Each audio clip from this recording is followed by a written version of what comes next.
Siddha Jnani Yogi. Niriha nirbhaya rosha matpara madhya pashraya vijnana tapasa shuddha aneke mamupagata. Shri Gajanan Prabhu says to King Varenya, I shall tell you about the significant characteristics of a Siddha Jnani Yogi. Listen to it very carefully. Then you too will become a Jnani. Character of a Jnani Yogi. When an accomplished Jnani is living in the body, he keeps doing all actions related to it. Although it appears to be so, he has no sense of the body at all. He appears to be in the state of divine presence with full powers. The reflections of the sun's rays in a tub of water appear to be like the sun itself. When the surface of the water is shaken, the reflection of the sun also appears to be shaken. But changes that occur in the water or on the reflection caused by the vibration or shaking do not affect the position of the sun in the sky. Similarly, the ignorant may feel the physical presence of a Jnani, but the Jnani has no such sensations. The sun is stationary in the sky. Just because its reflections fall in the water does not mean that the sun has fallen in the water. Or with the evaporation of the water, the sun doesn't disappear. It does not also mean that the sun has gone back into the sky. In short, the sun is just as it is. The delusion is due to the changes in the reflection due to the movement of the surface water. In the same way, even when a Jnani acts through his body, he is not involved in it. He also does not have any vagaries of the mind, so he is devoid of desires. Fear is possible only as long as there is a body. A Jnani, though being in the body, is not of it, so he is always fearless. A Jnani is also free of anger. A person craving sensory pleasures is always impacted and attached to the vasanas. This love for one's body makes one angry when anything comes in the way of bodily enjoyment. How can there be any reason or cause for anger for someone who has no sensation of the body? Since it is never there, he is beyond anger. Such a Jnani always surrenders to me. Since there is conscious awareness of Ganesha alone, he doesn't get attached to any other thing other than Ganesha. In other words, he just trusts my support and rests calmly. A true Jnani is where the intellect has become steady. After actualizing the knowing, when he becomes totally absorbed in it, he can be called a scientist. Such science is true penance itself, and therefore he becomes one with me. There have been many such Jnanis who have merged with me. What is significant and most essential in Jnana Yoga is that complete absence of any relation to Maya. This is the absence of anasakti, meaning which is mentioned in the Yoga Vasisht as the fifth feature of Jnana or knowledge, which is non-attachment to anything. King Varenya now has a doubt. When Jnana Yoga is the most excellent and benevolent, why does the interest of a sadhak get diverted into different streams from time to time? And how is it that they also get different types of fruits for their efforts? How does that take place? Shri Gajanan Prabhu begins the 15th verse in answer to King Varenya's doubt.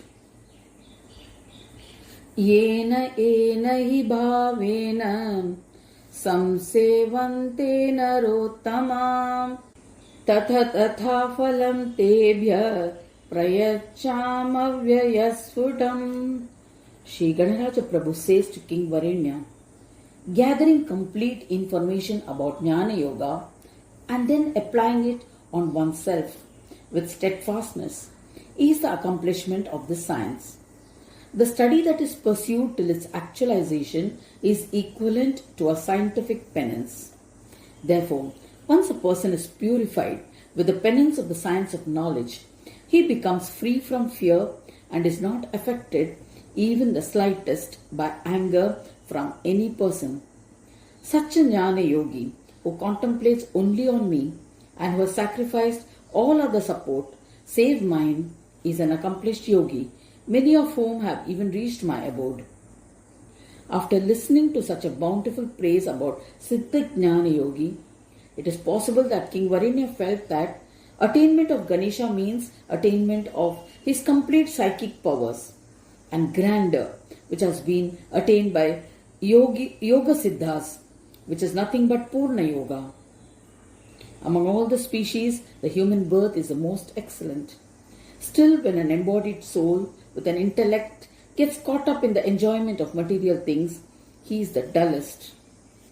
Those who think intelligently make efforts to earn merits by doing only good deeds, which is the best among human beings. Here again, there are people with different levels of merits.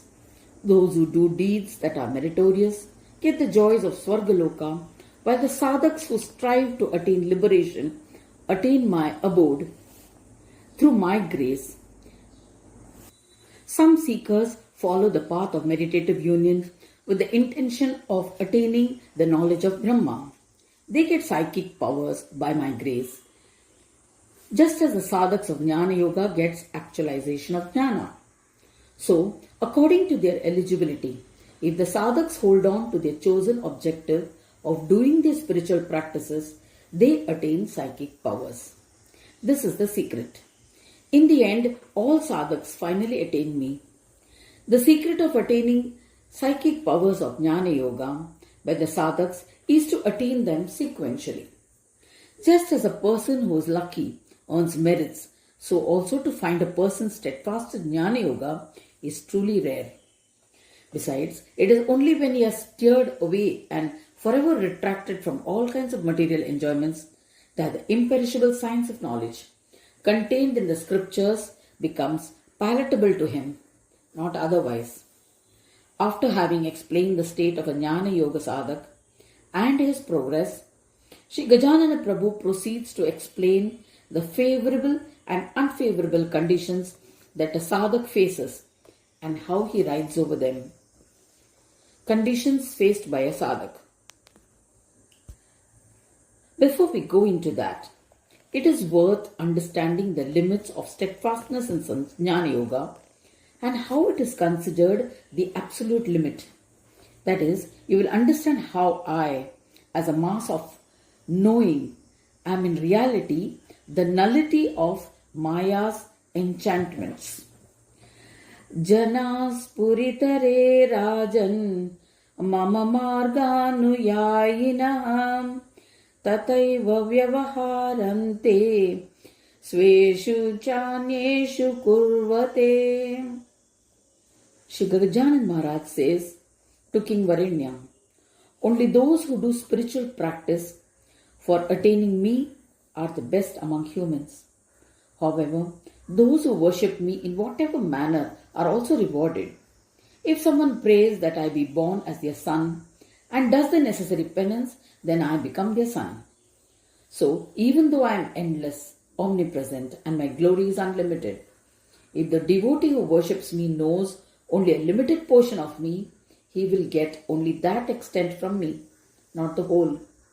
It would mean that he had approached only that portion of me.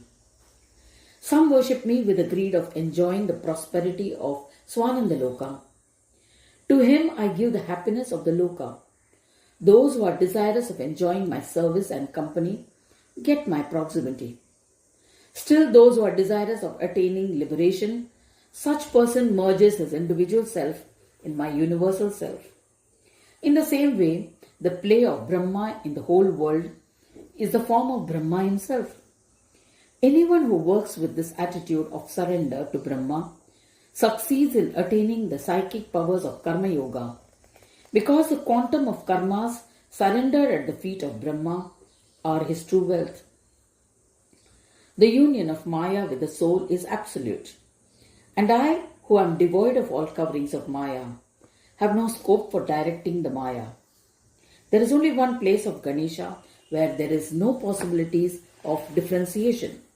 Such steadfastness is known as Jnana Yoga. Here there is experience of oneself to the total exclusion of the rest of the world.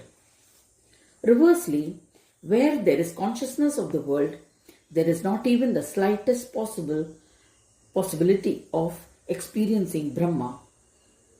Here, the appearance of power is like the reflection of the sun in the tub of water. That is why it is only possible to surrender karma to Brahma. Not only does the illusion not remain, but even the ego, the doer deed surrender experience, too does not remain. This is the characteristic of Jnana Yoga, and a sadhak's total dedication to it is his true worship of me. Therefore, what I give him as a fruit is the difference of experience of attaining me as his own self. Whosoever devotee worships me, I give them the fruits to the same extent and kind as is dedicated to me, carrying the same valence of power. Therefore, my abode is always devoid of any attributes, but it is always an experience of absolute knowledge. The only difference being, I give them the fruits of experience according to their capacity for imagination of my abode. Shri Gajanan Prabhu says, I shall now tell you about the journey of my devotees who are yoga sadhaks and how they accomplish their life's ordeals. All your doubts will vanish. Those who worship me for gaining proficiency in yoga or for liberation are required to do actions or interact with people according to their respective destiny while they are engaged in their own path of seeking. From time to time, they are required to engage in intimate relations with their wife and children. In these situations, the sadhak effectively handles only those relationships which are in consonance with the sadhak's life of worship. But if they go against him, the sadhaks will have to give up those relationships. It is true that according to the scriptures, giving up of one's wife is not correct. But it has also been stated that if the reasons for giving up are special, then that is also true. Loyalty of a wife to a husband is her only strength, which reflects in her relationship or behavior towards other men. It has also been stated in the scriptures that if such infidelity is proved, she has to necessarily be given up. Therefore, considering the collaborative and adjusting nature of the deeds with the cause, my devotees, the seekers of liberation, will find the journey easy if their wife too is supportive of the sadhak on his path of worship of Ganesha. If she is not supportive, he can give her up. There is no sin in giving up, and he does not become sinful either. In fact, it has been specifically mentioned in the Bhakti Shastras that Bhaktaistad Viparitaste Tyajya Viri Samanaka. My devotees and sadhaks who follow the path of devotion to Ganesha do not concern themselves much with what leads to the ruin of their relationship to their own bodies or the tendencies of the sense organs. Then other matters become secondary. On this subject, Shri Gargya Maharshi writes, Shri Gajanan Prabhu says, my devotees who follow the path of yoga, using all its tools, including the desireless yogis, seeking liberation from the attachment to their own body, sense organs, mind, intellect, or in relation to others such as wife and children, do those actions that are compatible with their yogic spiritual practice. They do not maintain the same lovable connections and relations for the enjoyment of the sense objects. If he finds that his wife does not follow him in the path of devotion to Ganesha and is not compatible, then that devotee aspiring for liberation through yoga does not hesitate to sacrifice her as well. Aside from that which has the sanction of the scriptures, one should not follow anything untoward to happen. A sadhak who is desirous of liberation even punishes his body to be subservient to him. Where do others stand in this case? Even those who are worthy of being called our own, whoever they may be, if they walk favorably on the path of devotion to Ganesha, then only do they maintain relationships with them, or else they are sacrificed. कुर्वन्ति देवता प्रीतिं वाञ्छन्तः कर्मणां फलं प्राप्नुवन्ति हते लोके शीघ्रं सिद्धिं हि कर्मजाम्. He then talks about those urged by sensual desires, their desires and progress. In order to enjoy sense objects, people engage themselves in good activities. Gods who have been entrusted with the task of bestowing fruits are truly pleased when people engage in performing good deeds.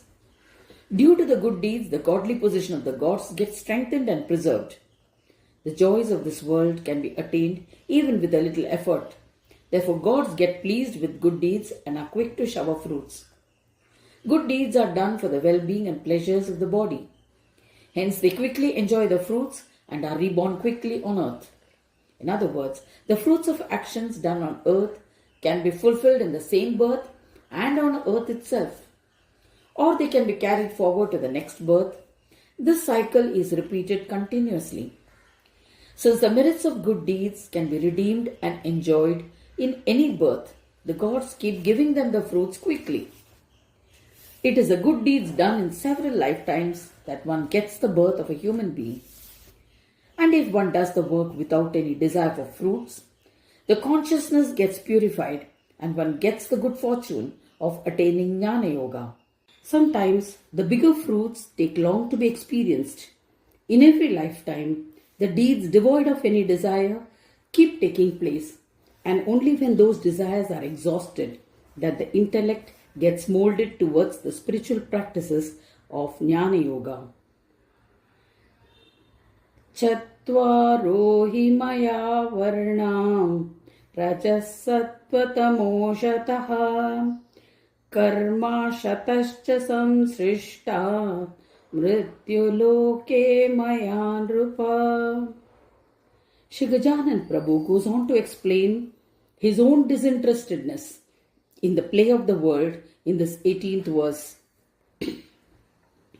The play in the world of the self-knowing bearer of all glory, the Supreme Atman, Parabrahma, Brahmanaspati, who is Ganaraja Prabhu, exists in the form of creation of the triad as the cosmos itself. The Ganesha Gita, which throws light on the secretive meaning of the Upanishads, adds momentum in enabling a yoga sadhak to experience meditative union. Therefore, the power of its meaning is different from others. Shri Gajanan Prabhu says, this universal play consists of various permutations and combinations of the threefold qualities, and their division takes place due to their character and nature, wherein I created 4 classes of people. The waking state, being Rajoguna in nature, is said to be blood red in color in the Shastras. Their actions are gross in nature and visible. The dream state, which is characterized by Sattva Guna, is white in color, which is not visible plainly, but the actions done in that state is endowed with subtle qualities. The Tamoguna in the deep sleep state, which is dark blue in color, its nature is that of pure joy, and it is the origin of both gross and subtle natures. It maintains equanimity towards all, that is its karma. Thus there are 3 types of bodies, 3 colors and 3 classes according to their qualities. Related to all the 3 states is the Turiya state, which remains a witness to all.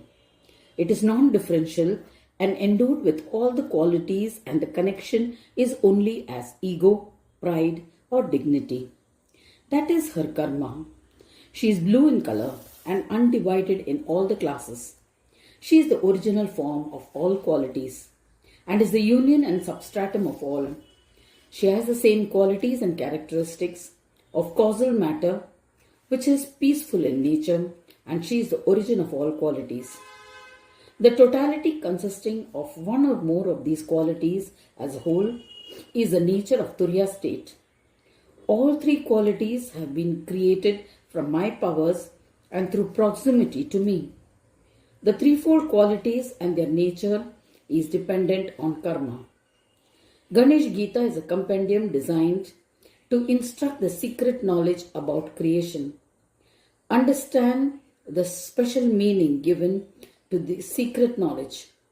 The meanings of the word occurs indicatively, and without a doubt there are evidence in themselves. The word Mrityulok is not applicable to the earth alone, but it indicates the whole universe, because the chief characteristic of Mrityulok are annihilation and creation, and the same is applicable to the universe as well. Shri Gajanan Prabhu says in the verse 19, Kartaramapi mam tesham akartaram vidurbudha anadimishwaram nityam aliptam karmajer gune. He says to King Varenya, the experience of the four classes has its origin in the four states, although it occurs in creation itself.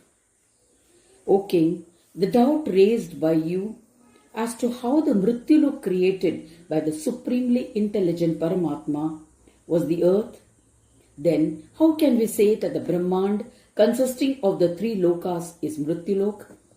He explains, the chief characteristics of Mrityulok is death and birth. By this characteristic alone, the whole Brahmand is called Mrityulok. And in such a Mrityulok, taking into consideration the threefold qualities of Sattva, Rajas and Tamas and their respective action, I have created four classes of people. Varenya's next doubt was that the intelligent Brahma is always devoid of Maya.